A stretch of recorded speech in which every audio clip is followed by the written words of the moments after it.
d'Oser Briller. Aujourd'hui, on se retrouve avec Johanna du site Moodstep. Je te laisse te présenter comme bon. Je suis pas sûre que ce soit plus pertinent. Si, si.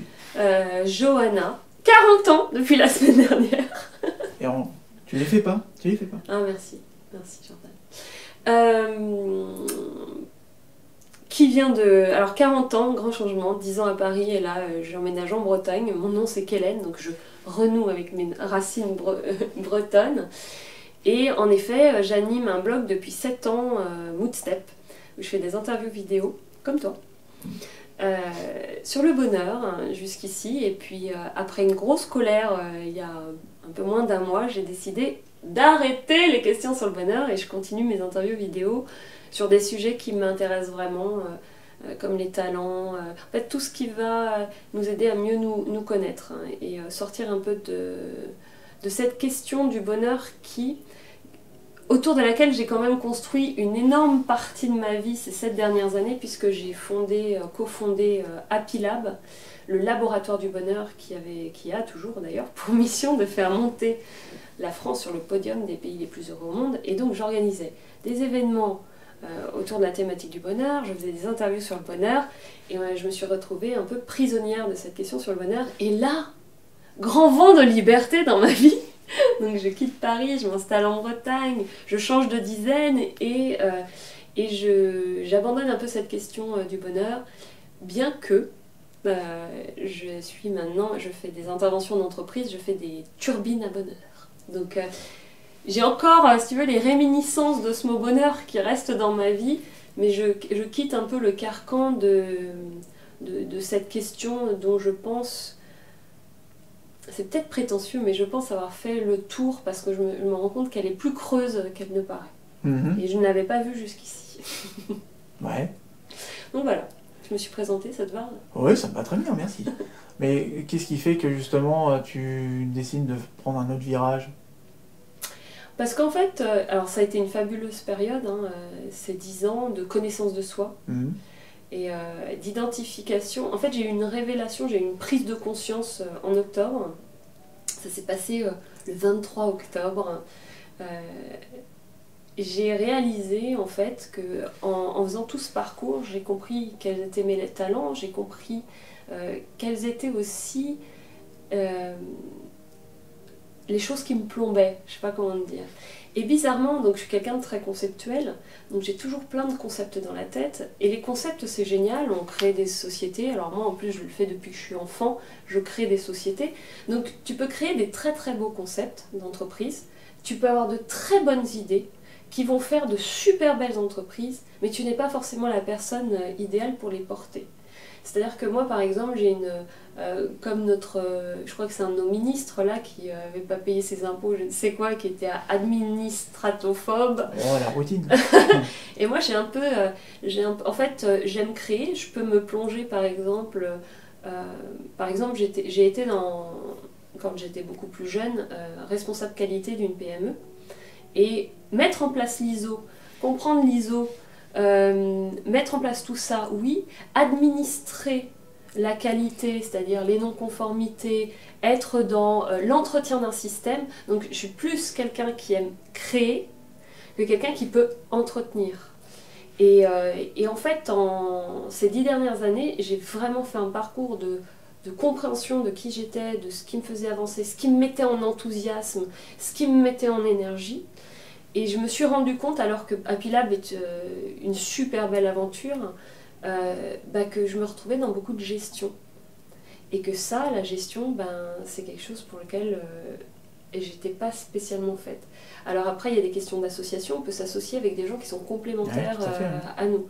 Mais après, l'association, je vois aussi dans tout le chemin entrepreneurial avec les entrepreneurs que j'ai rencontrés, c'est que on a des peurs, on a beaucoup de peurs en nous, des croyances sur nous, des peurs. Et je vois dans tout le parcours, quand je pense à tous les gens que j'ai rencontrés avec mes concepts avant de créer Happy Lab, et les gens avec qui j'aurais pu m'associer, et quand je regarde avec le recul, je me dis mais je devais avoir sacrément peur d'être seule ou de pas... alors t'as pas forcément l'argent, tu dis que t'as pas les compétences, donc tu effaces... C'est comme quand tu sais t'es amoureux. Il y a le film de j'allais dire Astrapi, parce que je lisais Astrapi quand j'étais petite, mais Ouais. Marjane, ils sauront, Ouais. vous saurez, parce que ça ressemble à Astrapi. Marjane Astrapi, non, quelque chose comme ça. Elle a fait un film et c'est un film animé. Et donc elle est amoureuse et tout est parfait, il est beau, ils ont les cheveux dans le vent, ils courent et tout est magnifique. Et puis il la quitte et là elle revoit toute son histoire et voit qu'elle avait des pustules, qu'il était moche, qu'il était con, qu'il était... Et je me rends compte en regardant en arrière, je me dis, j'ai failli m'associer avec les mauvaises personnes tout simplement parce que j'avais pas confiance en moi, parce que je ne me connaissais pas et que t'as des peurs et que cette espèce d'instinct grégaire fait que tu vas aller t'associer avec des gens avec qui tu n'as rien à faire. Et donc je pense que l'association est quelque chose qui n'est pas évident. Trouver la bonne personne, c'est pas évident. Ça arrive et j'ai même interviewé des gens avec qui ça fonctionne très bien. En plus, moi je pense que j'ai un caractère, un tempérament qui font que je suis une grande amoureuse de la liberté, de la créativité, de tellement de choses qui font que ça rend les choses d'autant plus peut-être difficiles.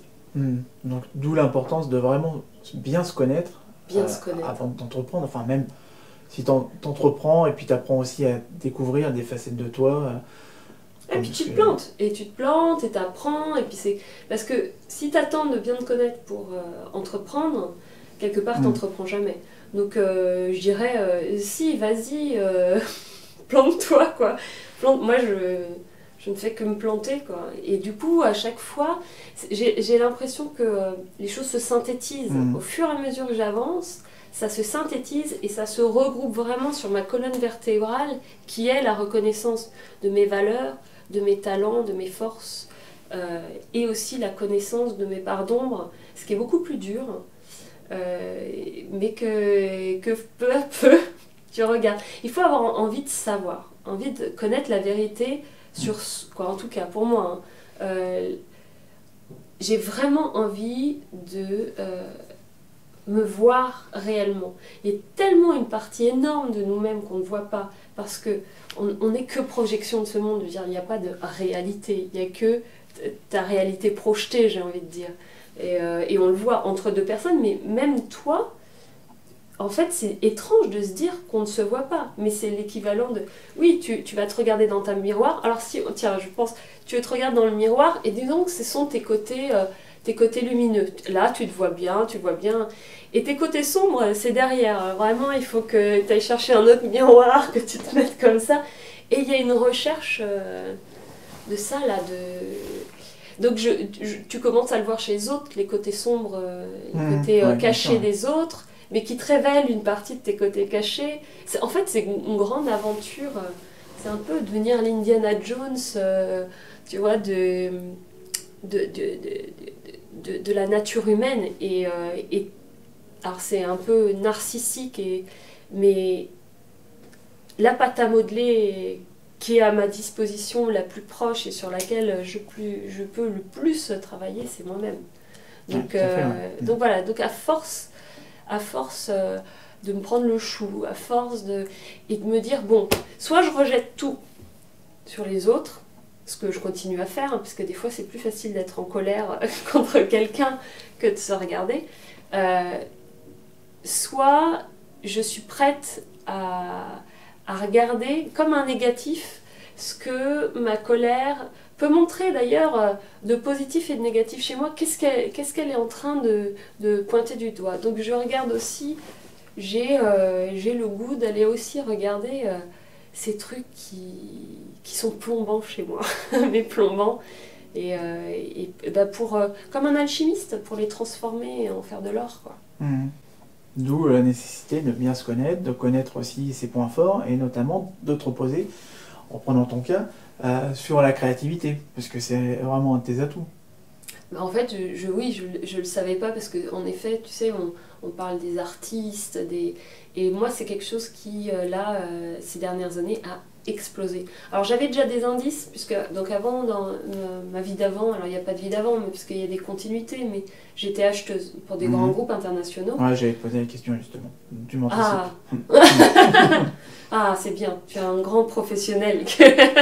J'ai pas forcément besoin de parler de ma vie d'avant, mais c'est vrai que j'étais acheteuse pour une multinationale aux États-Unis, et mon patron je sais plus comment dire, review de fin d'année, avait marqué dans mon entretien, donc acheteuse créative.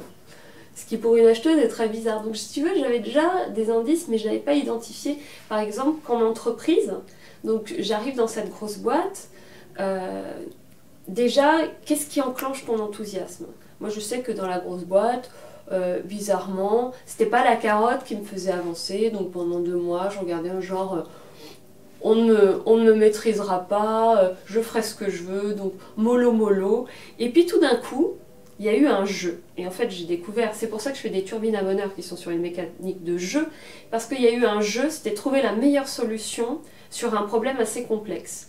Donc, j'avais un portefeuille de 17 millions de dollars, et tout d'un coup, je me suis dit, mais... Et j'ai cherché. Et j'ai créé une solution, en plus, qui était...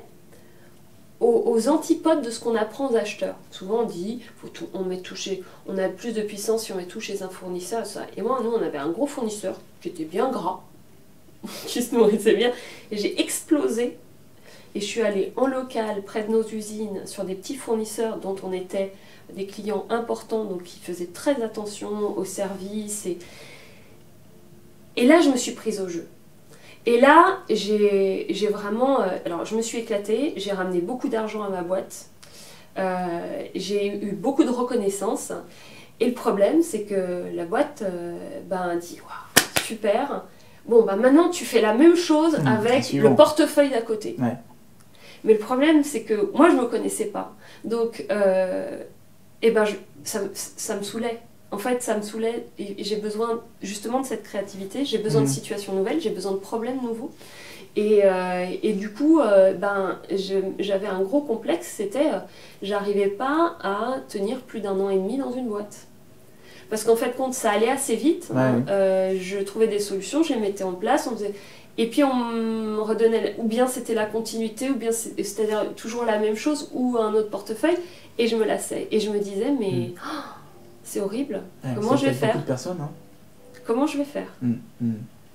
Et c'est que maintenant que je comprends, avec le recul, je me dis, mais en fait, quand on arrive à identifier chaque personne là où elle est en enthousiasme, là où elle carbure, et quelqu'un comme moi dans une boîte, faut la mettre sur des projets très spécifiques où il y a besoin d'une vision. Parce que moi j'avais tendance, par exemple j'allais dans les usines, j'essayais de comprendre ce qu'ils faisaient, de décortiquer, je mettais tout à plat et puis tout d'un coup émergeait une nouvelle image et c'est ça que je mettais en place. Et il y en a d'autres, c'est des gens très minutieux qui vont aller chercher, qui vont entretenir et être à la bonne place, c'est clé. C'est clé si tu veux être en joie, quoi. Et aimer ce que tu fais et aimer ton boulot. Donc là, malgré que je me connaisse de plus en plus, il est temps à 40 ans que je me connaisse de plus en plus dans Happy Lab, alors que, pour moi c'était mon job idéal, Happy Lab. Faire monter la France sur le podium des pays plus heureux au monde, il y avait quelque chose de politique qui répond aussi au sens que je veux donner à ma vie, à ce qui est important pour moi. C'est pas juste le bien-être pour le bien-être, ce qui était important c'est l'impact sur la société, comment on vit ensemble, toutes ces questions-là me passionnaient. Mais je me suis fait prendre à nouveau à mon piège parce que je suis quelqu'un de conceptuel, donc j'imagine plein de projets et après je suis mangée par les projets. Tu te fais manger par ta créativité? Ouais, bah oui, parce que en plus, si tu n'arrives pas à reconnaître chez les autres leur propre talent, c'est-à-dire à dire, bon voilà, moi je suis là, et après tu passes ton témoin à une autre personne qui a les qualités pour faire grandir un projet, par exemple, et l'autre personne qui a la qualité pour entretenir un projet, l'autre personne qui a des qualités par rapport à l'équipe. Comme je n'avais pas conscience de tout ça, je faisais un peu plein de choses et tout et n'importe quoi, et je me retrouvais écrasée par Et je continue à avoir des idées, à lancer de nouveaux projets, de nouvelles équipes. Et peu à peu, je me recroqueville et j'essaye de fuir la situation que j'ai créée. Et c'est dû à quoi ça, selon toi, justement? C'est-à-dire, qu'est-ce que tu as quoi d'avoir fait ça, c'est le fait de ne pas se connaître. Le fait de ne pas comprendre les mécanismes qui se jouent en toi et dans les autres. Ce qui ne veut pas dire... Je pense que c'est tellement complexe, que c'est tellement... puisque chaque personne est unique. En fait, on a tous des modes opératoires uniques. Donc, j'ai eu la chance d'avoir créé un job où j'ai rencontré plein de gens incroyables qui m'ont éclairé, qui m'ont montré, qui m'ont fait expérimenter. Et puis alors, comme je pense que j'ai une qualité qui est que je suis ouverte à tout. Donc j'ai essayé, parce que je sais que toute expérience dans laquelle j'y vais avec mon discernement. Donc je suis prête à aller, les gens me diraient mais ça c'est farfelu, ou ça c'est oulala. Non, je vais y aller parce que j'ai mon discernement, et avant que le gars avec son truc, s'il est vraiment c'est vraiment aux antipodes de ce qui me correspond, je sais que j'ai mon bâton qui est mon discernement et ma volonté d'être libre aussi. Donc je peux aller vivre plein d'expériences. Et du coup, ça m'a mis aussi dans des lieux où j'ai pu éclairer des parties que je ne connaissais pas de moi-même. Et c'est toutes ces choses-là mises bout à bout qui me permettent aujourd'hui de synthétiser au maximum et surtout de simplifier au maximum ma vie.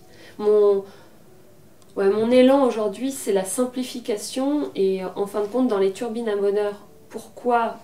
Et je ne sais pas, hein, ça se trouve, je vais avoir d'autres éclairages bientôt qui vont encore me faire évoluer vers autre chose. C'est un chemin, c'est une aventure, donc tu sais pas... et on veut tous être en maîtrise de tout, mais on l'est pas. Ouais. Ça se saurait, sinon. Moi, je suis pas en maîtrise de ce qui se passe, de ce que je vais apprendre demain, de ce que je ne vois pas encore de moi, de ce que je ne vois pas encore des autres. Donc voilà, c'est une aventure, tu peux que juste être attentif au moment et suivre les indices tel le petit poussé, tu ramasses et t'avances. Donc là, je sais que dans la turbine, ce qui est bien, c'est que comme c'est des modules, donc déjà, j'ai besoin aussi d'être en maîtrise. Quand je crée, maîtrise de ce que je crée. Donc j'anime ces turbines. Les modules, je crée des nouveaux modules à chaque fois. Donc je peux alimenter ma créativité. Dans les turbines, j'ai pas de gestion. C'est-à-dire j'ai pas de gestion d'organisation. Je suis autonome, sachant que je fais travailler avec moi des gens qui m'assistent sur les turbines. Voilà, donc j'ai une forme de légèreté qui va dans ce sens de la simplicité. Et surtout, je peux tout le temps renouveler, je suis tout le temps avec des gens nouveaux, je les consolide, j'ai envie de dire aussi, puisque maintenant mes interviews, je vais faire des interviews sur les talents, et j'en fais des mini mash-up, des petites vidéos qui vont alimenter les turbines. Je vais pouvoir... J'ai développé aussi ces 10 ans en sortant des grosses boîtes, et comme j'ai beaucoup plus de diversité d'action dans ces 10 ans, j'ai fait beaucoup de choses très différentes. Je peux faire du montage vidéo, des sites internet, je peux faire de la créa carrément... je fais des logos, donc je peux utiliser un peu comme une femme orchestre toutes ces compétences qui se sont développées ces 10 dernières années et créer un objet qui m'enthousiasme et qui a un vrai impact. Il faut que je sente après, il y a toute la partie humaine qui fait que j'ai besoin de sentir qu'il y a des choses qui s'ouvrent. En fait, j'amène, on a discuté avant et tu me parlais de ces choses qu'on a dépassées nous-mêmes et qu'on apporte ensuite dans notre métier aux autres. Et ça me fait penser au fait que quand c'était Noël et que j'étais petite, je me cachais sous la table quand mon oncle et mes cousins arrivaient. Parce que j'ai une forme de timidité. Et aujourd'hui, avec tous les voyages que j'ai faits, parce que j'ai travaillé dans plein de pays, j'ai fait le tour du monde, j'ai eu énormément d'expériences, j'ai dédramatisé ça, le contact avec les autres. Il n'y a pas une journée où je suis dans la rue, où je rencontre, où je ne parle pas avec des gens que je ne connais pas. Et je me rends compte que ce n'est pas naturel pour tout le monde. Même de parler avec des gens qu'on connaît au bureau, et qu'il y a une certaine... on se met plein de barrières, plein de protections, qui ne sont pas toujours nécessaires en fait. Et donc la turbine, elle permet ça de s'ouvrir et de se rendre compte qu'il y a des trésors là-dedans. Même dans les zones d'inconfort, il y a des trésors. Parfois, traverser l'inconfort nous fait découvrir des choses nouvelles. C'est surtout dans l'inconfort, justement. Il y a une image qui traîne sur Internet qui explique que tu as ta zone de confort et à côté, c'est là où se passe la magie. Ah oui, j'ai connu celle-là. Ouais, je l'ai vu. C'est sûr que là-dessus... Mais je voulais en revenir aussi par rapport à ton parcours. Comment est-ce que tu t'y es pris pour organiser ta reconversion? Quel a été l'élément déclencheur? Qu'est-ce qui a fait que voilà, tu t'es orienté dans ce domaine-là et pas un autre où tu n'es pas resté justement salarié?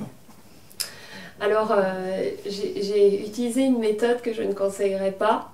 Ça dépend, après, encore une fois, ça dépend de comment tu fonctionnes. Aujourd'hui, quand les gens viennent me voir, parce qu'il y a via mon blog, il y a beaucoup de gens qui ont demandé qui créent des boîtes, qui ont demandé à me rencontrer pour qu'on en discute. Et souvent, je leur conseille je le vois vraiment comme deux bulles en disant, tu fais grandir ce que tu aimes, puisqu'il y a un truc qui t'es pas bien dans ce que tu fais grandir ce que tu aimes, et un jour, ça tombera et ça y est, la place sera prise par cette chose-là, cette chose que tu aimes. Moi, si on regarde mon parcours personnel, c'est par rupture.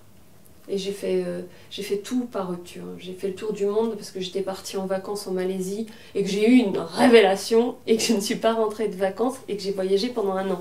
Et que comme j'avais pas d'argent, j'ai travaillé partout, dans les fabriques de bateaux, tu vois, j'ai travaillé faire la queue des pommes. Partout où j'allais, je m'arrêtais. En plus, j'ai beaucoup voyagé, mais j'aime pas voyager. C'est-à-dire que j'aime pas avoir un sac et absolument aller voir plein de choses, c'est pas mon truc.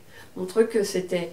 Je trouve un boulot, je m'installe, quelques semaines, quelques mois, et puis j'aime bien, je suis une sédentaire voyageuse, c'est très bizarre. Mais quand j'ai fait ma reconversion, en fait, je pense que ça venait du mal-être. Ce que j'ai expliqué tout à l'heure, c'est que, en fait, donc j'étais dans cette boîte aux États-Unis.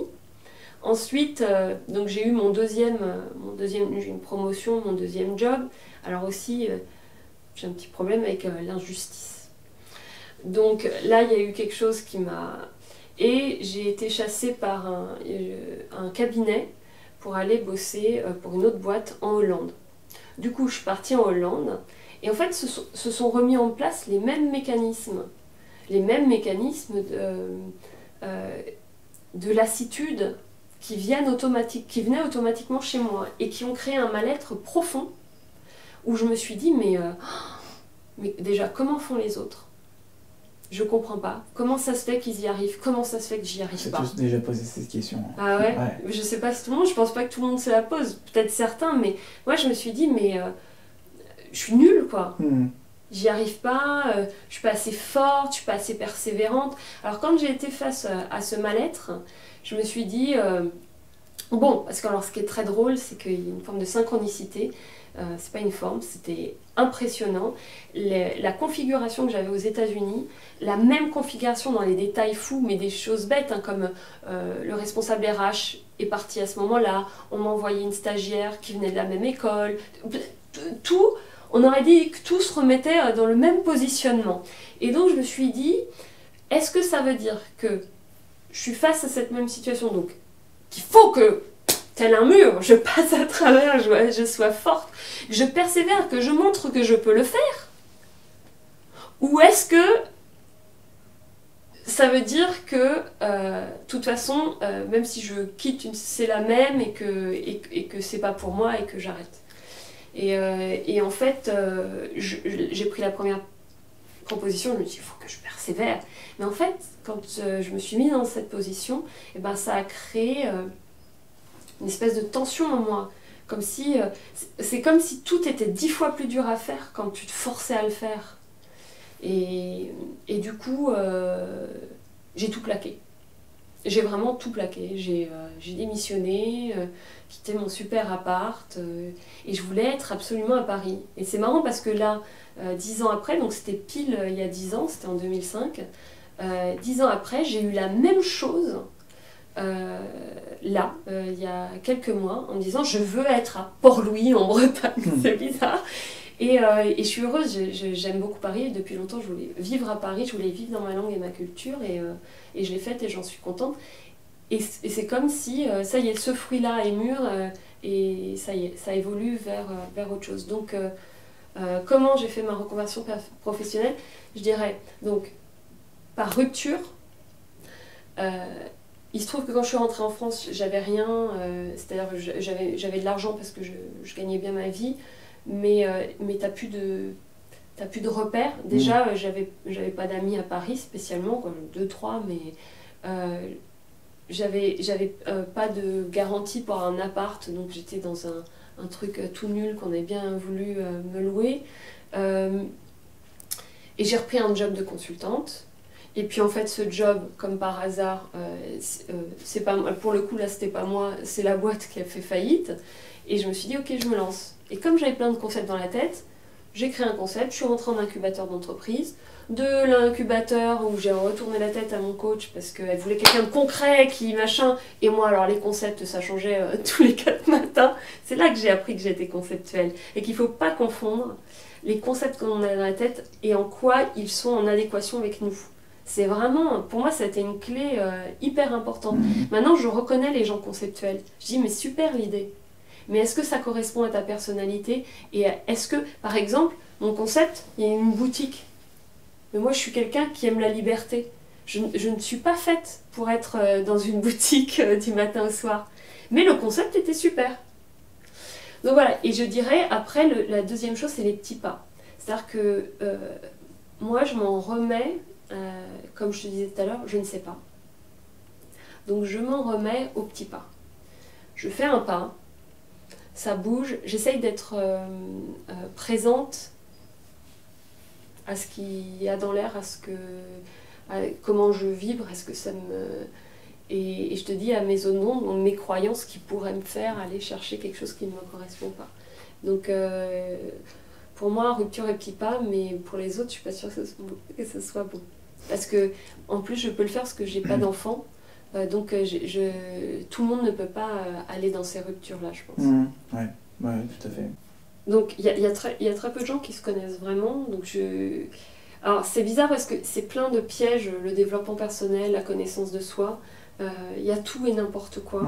Il y a, je vais le dire, c'est un peu dur, mais il n'y a pas tant que ça de gens cohérents.